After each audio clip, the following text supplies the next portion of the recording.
सभी श्रोता भाई बहनों को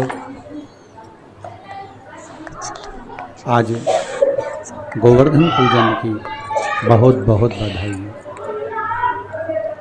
संपूर्ण भारतवर्ष में देश विदेश में विराजमान सभी श्रोता भाई बहनों को भगवान गिरि गोवर्धन नाथ जी के पूजन की बहुत बहुत बधाई। आस्था चैनल के सभी श्रोताओं को, भाई बहनों को, फेसबुक यूट्यूब पर कथा का रसास्वादन कर रहे सभी श्रोता भाई बहनों को भगवान गिरि गोवर्धन नाथ जी के पावन चरणारविंद का रसास्वादन प्राप्त हो, रस तत्व प्राप्त हो। कल अपन सभी ने कथा में श्रवण करा दीपमाली का, दीपावली का पर्व। फोटो तो घर चली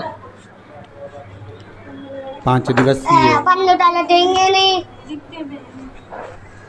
शिव लक्ष्मी पूजन का जो क्रम चल रहा है, उसी लक्ष्मी पूजन में आज अपन चतुर्थ दिवस में प्रवेश कर गए। बड़े सौभाग्यशाली हैं आप और हम, जो भगवान गिरि गोवर्धन नाथ जी के पावन चरणारविंद का रसास्वादन करने का अपन सबको सौभाग्य मिला है। ठाकुर जी की कृपा, दया, उदारता। कल दीपावली का पूजन आप सभी ने करा। आप और हमने मिलकर खूब दीपोत्सव मनाया, माता लक्ष्मी को अपने घर में बुलाया। पर निवेदन है, केवल माता लक्ष्मी को ही अकेले नहीं बुलाना, हमें माता लक्ष्मी से निवेदन करना है, माँ आप जब गणेश जी को लेकर आएँ तो बुद्धि के देवता को लाएं। आप जब गणेश जी को लेकर आएँ तो रिद्धि सिद्धि को भी लेकर आएँ। श्रेष्ठ बुद्धि, श्रेष्ठ विचार और मन का शुद्ध भाव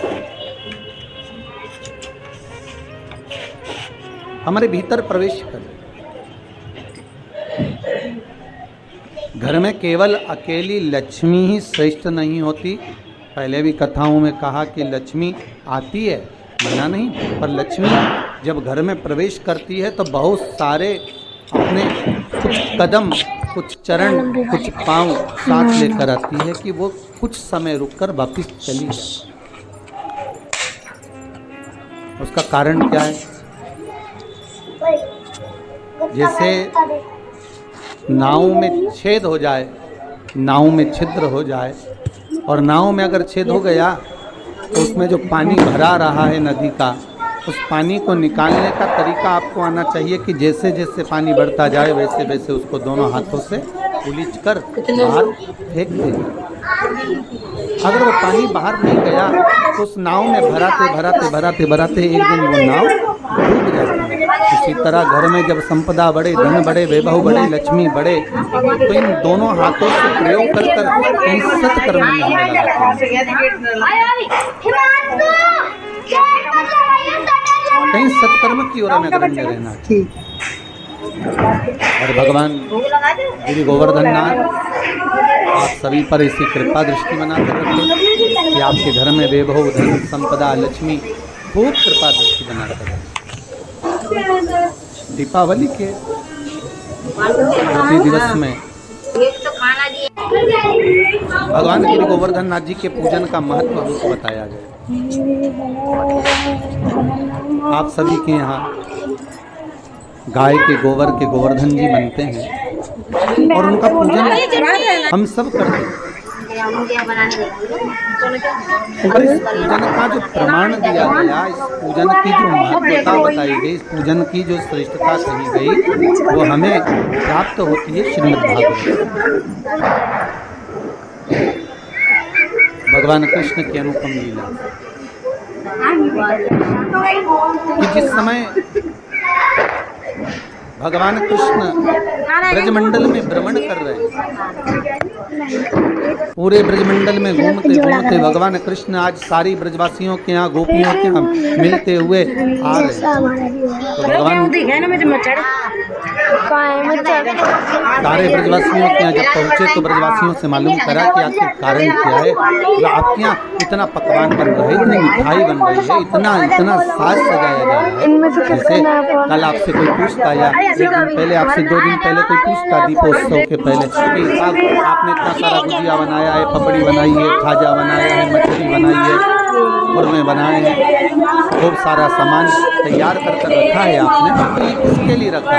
तो आप अपने छोटे छोटे बच्चों से कहते हो कि जरा शांति रखो, इसको दीपावली पर तुम्हें प्रसाद मिल जाए।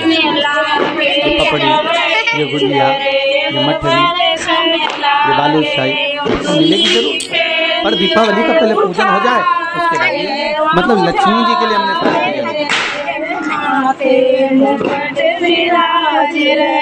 और अगर सारे ब्रजवासियों से भगवान कृष्ण पूछ रहे हैं, ब्रजवासियों ने ये नहीं कहा कि हमने लक्ष्मी पूजन की तैयारी की, ब्रजवासी तो ये कर रहे हैं कि हमारे यहाँ इंद्र की पूजन होती है और वो इंद्र की पूजन होती है, तो हम उस इंद्र के पूजन के लिए इतना सारा पकवान तैयार करें। हमने जो इतना सारा रोग तैयार करा है, इतना सारा पकवान तैयार करा है इंद्र की पूजन के लिए।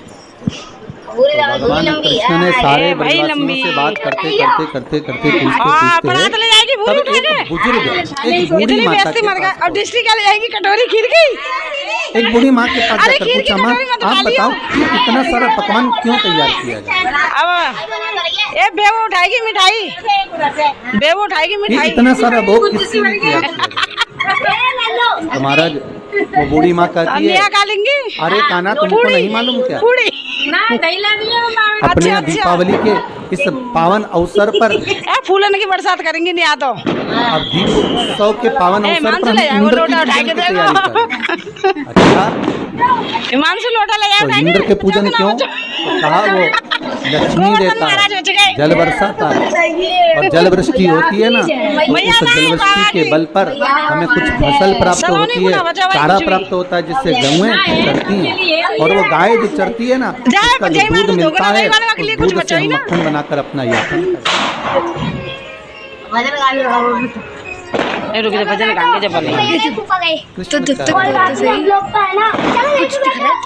माता जी, ए बूढ़ी माँ, अगर देखा जाए तो गौएं तो गोवर्धन पर्वत पर चढ़ती हैं, तो गोवर्धन पर्वत पर चढ़ती हैं, और वहाँ की जो दुबा है, घास है, अरे माँ, अगर मान लो कि गोवर्धन नाथ नहीं होते, गोवर्धन बाबा नहीं होते, तो तुम्हारी गौओं को भाग कहाँ से मिलता है, और वो दूध कहाँ से देती है, वो मक्खन कहाँ से देती है? मेरे ठाकुर ने इंद्र की पूजन, ये नहीं कि बंद कर रहा है, मेरे ठाकुर ने तो केवल इतना कहा है कि प्रकृति रहेगी, अगर नदी, तालाब, पहाड़, पर्वत ये रहेंगे तो हमारा भी जीवन यापन से चलता रहेगा। आज के ज़माने में लोग प्रकृति को काटते जा रहे हैं, पेड़ पौधे काटते जा रहे हैं।